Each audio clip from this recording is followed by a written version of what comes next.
Tentative d'assassinat contre un ex-espion. Une condamnation précipitée de la Russie.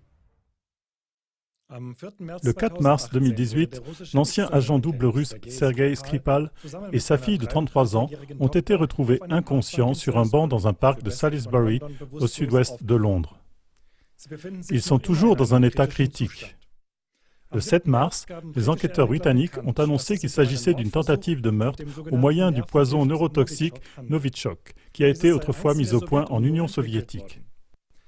Le 14 mars, la première ministre britannique Theresa May a déclaré à la Chambre des communes de Londres qu'il n'y avait aucune autre conclusion que celle qui désigne l'État russe comme responsable de la tentative d'assassinat.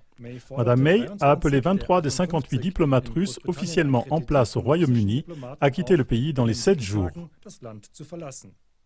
En outre, il y a d'autres mesures telles que le gel de toutes les relations bilatérales de haut niveau et le fait que ni les représentants du gouvernement, ni les membres de la famille royale ne se rendront en Russie pour la Coupe du monde de football cet été. Mais n'y a-t-il vraiment pas d'autre conclusion que de considérer l'État russe comme l'unique auteur du crime? Voici quelques incohérences qui remettent cette thèse en question de façon significative. Premièrement, les incohérences liées au neurotoxique Novichok. Andrea Sella, chimiste à l'University College de Londres, estime que la production des agents Novichok exige des laboratoires avec des normes de sécurité très élevées.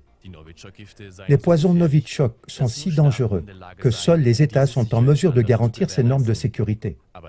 Mais cela ne se limite pas à l'État russe.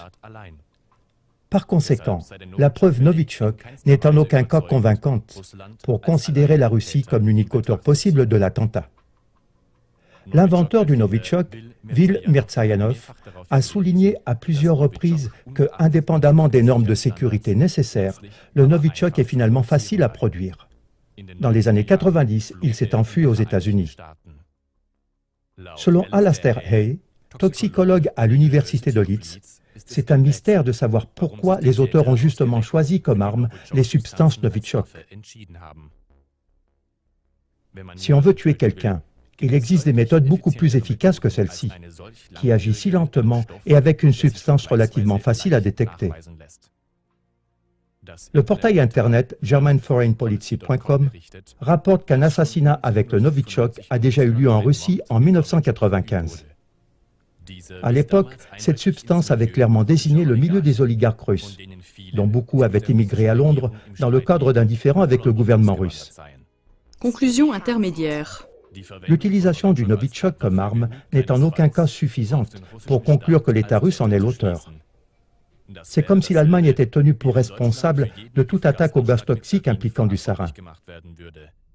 Le sarin, en effet, a été développé dans les années 40 par la société chimique allemande IG Farben en tant qu'arme de guerre. Deuxièmement, des incohérences liées au motif de l'auteur présumé. Même les commentateurs des médias qui font habituellement des reportages négatifs sur la politique russe doutent que les services secrets russes à l'étranger utilisent un poison qui peut inévitablement être interprété comme une trace menant à Moscou.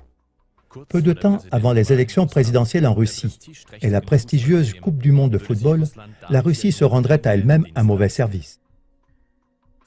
Tandis que le ministère britannique énumère toute une série d'attaques prétendument russes contre d'autres pays, le ministère russe des Affaires étrangères a parlé d'une autre tentative minable de discréditer la Russie et a qualifié les accusations de mesquines.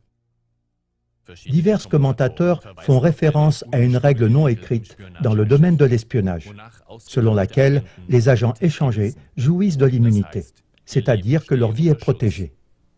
Sergueï Skripal a été gracié en juillet 2010 par le président russe d'alors, Medvedev, et échangé contre des espions russes. Jusqu'à présent, la Russie a respecté cette règle, et il est peu probable que la Russie prenne le risque de compromettre la possibilité d'échanger des espions emprisonnés. Ce ne sont là que quelques-unes des nombreuses incohérences concernant la prétendue culpabilité de l'État russe. En outre, les médias occidentaux du système en place ne discutent presque jamais de motifs qui ne soient pas attribués à la Russie. Une exception cependant, le correspondant de SRF au Royaume-Uni, Martin Elliott, qui pointe du doigt les motivations de politique intérieure de la première ministre britannique Theresa May. Cette dernière est affaiblie et le gouvernement est divisé sur la mise en œuvre du Brexit. L'ancien secrétaire général du Parti travailliste, Liam Byrne, a clairement indiqué que la Russie, présentée comme une menace sérieuse pour son pays, était très utile. La première ministre y trouverait l'unité et la détermination de l'ensemble du Parlement pour défendre le pays contre une menace commune, a déclaré Liam Byrne. L'ancien commandant de la force navale britannique, Alex Burton, a également souligné la menace que représente la Russie et a appelé à une augmentation significative des dépenses militaires pour atteindre au moins 2,5% du PIB, soit 7,7 milliards de livres supplémentaires par an. Il est donc évident que l'empoisonnement de Sergei Skripal est particulièrement bénéfique pour le gouvernement britannique et d'autres partisans de l'armement contre la Russie. Cela permet de se demander à juste titre si l'empoisonnement de Skripal n'aurait pas pu être une opération sous faux pavillon qu'on voudrait imputer à l'État russe.